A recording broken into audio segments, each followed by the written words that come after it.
Hello and welcome. My name is Sherry Bevan and I run the Confident Mother, which is an independent coaching practice. And today I'm talking to Anita Phagura because all this month in the Career Conversations group on Facebook, we're very much focusing on life after redundancy because it's such a big topic right now. So Anita, welcome. Thank you so much for joining me today. Thank you. Thank you for having me. As I said, I'm so excited to be here and talk to you and your community. Yeah, and it's great that although we haven't ever physically met in person, but we've known each other online for such a long time, so it feels like we're meeting each other in person today. So I'm really excited about that. So I guess for everybody listening then, just to kind of set the scene and set the context, could you just tell us about your career background, like, what you were doing or what you've done in your career, just so that we kind of makes sense to us? Yeah, absolutely. So I did a psychology degree to start with, and what that led me into was a world of projects, because it was like my transferable skill, but I didn't know project management was a job back then. And then I worked in a local authority for a few years delivering projects, and then what I later found out was called project management. And I trained up and became a formal project manager and found a great opportunity with the company that sponsored me to do a master's. And that was in the railway. And so I was with this company, Network Rail, for 8 years. And I guess partway through that time, I kind of hit a bit of a plateau, and I was still ambitious, but it kind of knocked a bit, and I kind of stayed a bit stuck because I didn't know exactly where I wanted to go. But I joined a team and a particular project so I could broaden my experience, which I got from that, which was around stakeholder management. But it was also a team that I knew that could, when that project ended, it was a major project, a redundancy was potentially possible.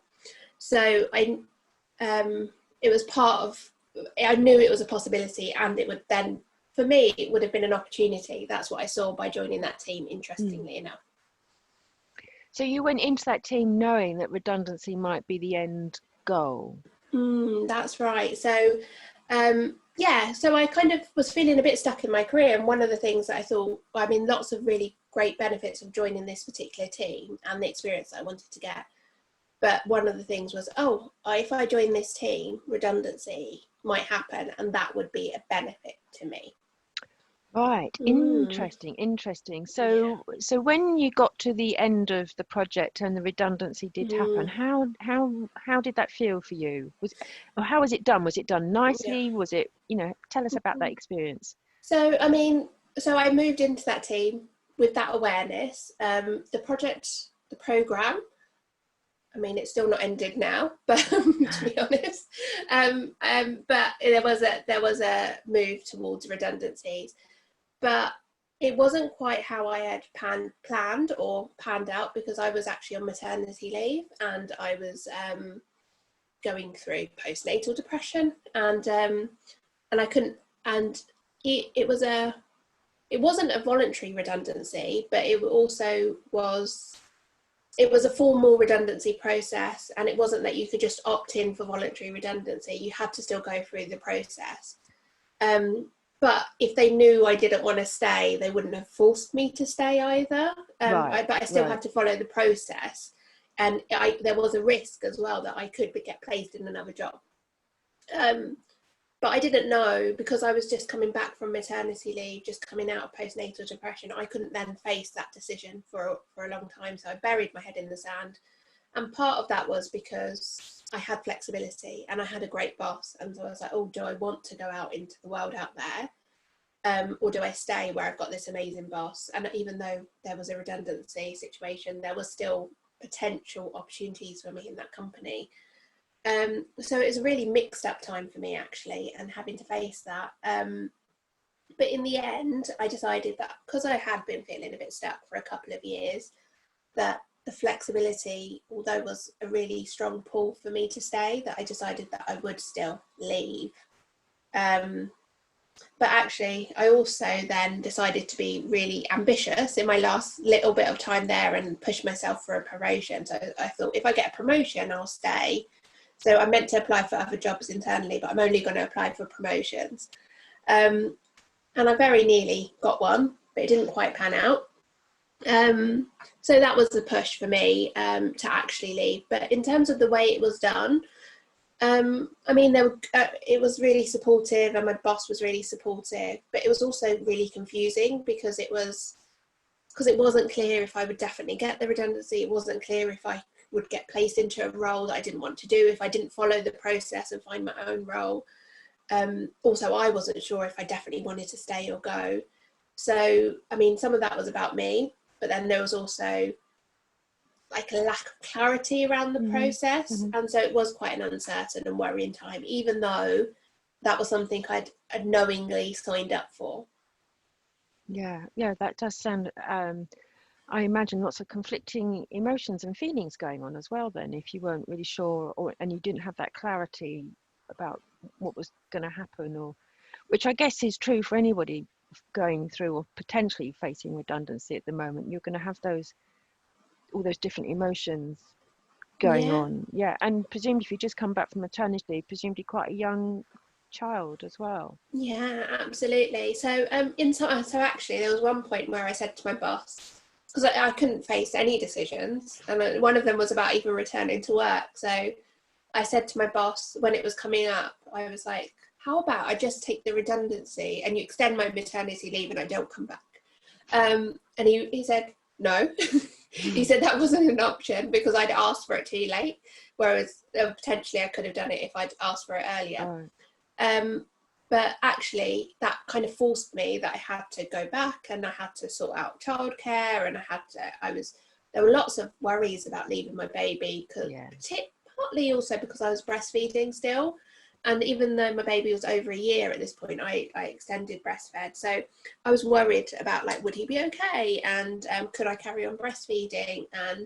And these kind of things. And because I hadn't left him for any length of time, I was worried, would he be okay? Would family be okay? Because they were the ones who then agreed to look after him, luckily for me. But in some ways, I was really glad that I was kind of forced back into the workforce, because I realised all those things were possible, and it made me turn up and realise that yes, all those things were fine. So I did that work, and then when I then had my redundancy, I knew that I could carry on working. Brilliant. That sounds brilliant. So when you got made redundant then, how did you go about, what happened next? What did you do about job hunting or sorting out your next role? Yeah, so one of the great things actually was the company gave us transition redundancy support. So we had brilliant. So we had support of a career consultancy pretty much, and there were different levels of support, but the one that I was entitled to wasn't a career coach, but it was that I could go to a certain number of workshops, and that was amazing because because it opened up lots of avenues. It's the first time I'd ever come across things like the term values, and but I was still conflicted, because one of the things, for instance, when we were speaking about values, was like, which were your important values, and I felt really conflicted about this time about being a mum who wanted flexibility and ambition. And I remember at that time I was told, well, they're competing values, so you're going to have to pick and choose in some ways. So that's how I interpreted it. But then, I was feeling actually more ambitious than ever, because I'd returned to work, and I was like, actually, no, because I've got a baby, that doesn't mean I can't have all this ambition. So that was the start of things that started unlocking for me, that, one, bringing this apparent conflict to light and what was really important to me, but also there were sessions around starting your own business, there were sessions around networking, and there was an amazing session called I'm Remarkable, which was about self-promotion in women in particular. And I then, it spoke about identity and how we were whole people. And I realised that actually going through the redundancy process at the same time as coming back to work and being a new mum and losing my label of now being a project manager, which I'd been for 10 years before that, all of my identity was really wobbly. So this workshop just helped me think of myself, I am remarkable, as obvious as that seems, but I have done good things in the past, I've done remarkable things in the past, I'm a whole person. and that helped me realise I was more than my labels. It also really helped me, because I'm really passionate about gender equality. It also was the kickstart of me realising that's where I wanted my business, which later became a business, but I wanted my career to go. But also these workshops opened up the idea that I could be an entrepreneur and start my own business, which I hadn't really I had never thought about before. So it sounds like in some ways being made redundant, although it might have felt a bit odd at the time, has led you to something completely different that you would never have thought about before. So, you know, every cloud has its silver lining kind of thing. Yeah, absolutely. For me, like, it was a huge opportunity, and that's how I saw it. Like, I was really uncertain and wobbly in lots of ways, but it was also an opportunity because I'd felt a bit stuck, that I could do something that I really wanted to do. And it was also nice to have a bit of a buffer of redundancy money, so that I wasn't rushed to go find something. So it was an amazing opportunity. I did, because I wanted the flexibility and a career in project management, I did look around for that, and I did.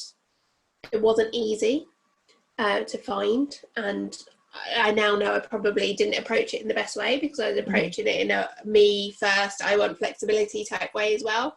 But I also had like job interviews and experiences where or recruiters put me forward for things. I'm like, oh, you'd be a perfect fit. But then when flexibility came up, it was like I was ghosted. I didn't hear again. So that was challenging. But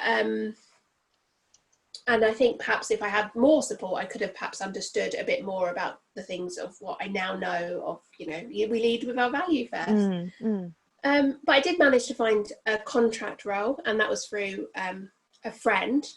But all of the conversations about redundancy and all of this kind of helping me find myself did make me have this desire of what I really wanted and how I could meet my values of being ambitious and being a mum, which I've worked through and have been working through. And I went into contracting, but I knew then that I did want to start my business, and I wanted to be out on my own and build a career in line with what I'm passionate about, which is largely around empowering women in project management. So that seed was planted because of that redundancy experience and because of the support I had, even though I didn't follow it straight away. Brilliant. I love the fact that something really positive came out of your redundancy experience. So tell me, because I know you run this fierce project management group now for women project, I think it's only female project managers, or is it open to all project managers? It's open to all project managers. It is, yeah. So tell us about that, because I know that that's something that you've started in the last year or so. Yeah, that's right. And actually, it's exactly a year coming up to of the birthday of Fierce Project Management, and that is all. It is all about empowering women and underrepresented groups within project management in particular, because that's my experience, that's my background, and that's what I'm passionate about. But the group is open to everyone, so we do have every gender in the group as well. And it's called our free community is called the Fierce Project Management Tribe, and we're over on Facebook. And it's some of the things that I've spoken about the I'm Remarkable workshop, and that's about self-promotion. These are some of the things I bring into the group. So every week we talk about celebrating our wins and taking ownership of the amazing things that we're doing.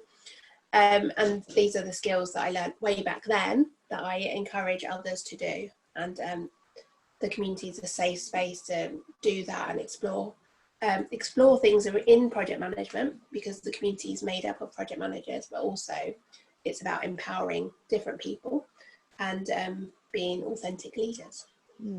So I know your group, and I know you talk about it a lot on LinkedIn, and I'm always very drawn to it, because you talk about it being fierce project management, which I think is such a lovely expression. But so you started your business after being made redundant. How kind of, what were the biggest challenges around starting a business after being made redundant? the biggest challenges? I mean, it was hugely myself. So it was like nearly all myself. And it was the confidence and the support to put myself out there. So I've kind of spoken about the fact that after the redundancy, I did go into a contract project management role, and I managed to get some flexibility and part-time work through that. But I knew back then I wanted to start something. I didn't know it was called Fierce Project Management then. And I invested in a course then around consultancy. But I never followed it, and it was a bit of a painful experience, if I'm honest. It was like 90-minute videos that you're meant to watch every day that were really dry. So I've only ever made it to like 2 or 3 videos, but I didn't know how. So I thought, okay, I'll do the contracting and start my business on the side. But I was also was a new mum who barely slept, and it was a taxing job, so it never happened. But largely it's because I didn't know how or why. So not why, sorry, I didn't know how to actually start it and make it work. So when I left that contract, I started getting a bit fiercer myself and a bit braver, and actually found the communities that would support me. And I think that has been the biggest thing that has opened up me being able to start my business. And even though I've hit a number of blocks along the way, but get out of my own way, is having a supportive community, and that's how we've met, isn't it, Sherry? Being in some of those communities together, of people going through a similar journey, and being there when you have a wobble, and being able to share their experiences and give you the right fierce words when you need to hear them. Yes. Yeah. So it sounds like being part of, I suppose you found your tribe, as they say, and that being part of that has given you, you probably already had the knowledge, but it's given you the confidence to use that knowledge, or to trust in that knowledge, and then to go and do something extraordinary with it. Yeah, absolutely. And I mean, partly it's given me knowledge in terms of like tips, and we met through a LinkedIn group, haven't we? So that was part of it, was doing the work and understanding how to show up. But a lot of it is common sense. So it is largely about, I think it's hugely about sometimes just having a bit of a direction to follow, so it's not overwhelming, and having that community and tribe of support hugely. Yeah.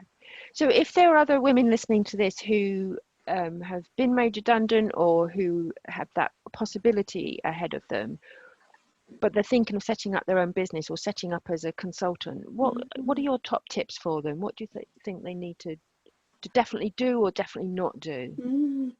I think it's really understanding what's important to you, and a huge benefit of starting your own business. But even if you then decide to get another role, or however you want to work, I think it's a huge opportunity to decide actually what's important to you. How do you want your life and your work to fit into your life? How do you want that to be?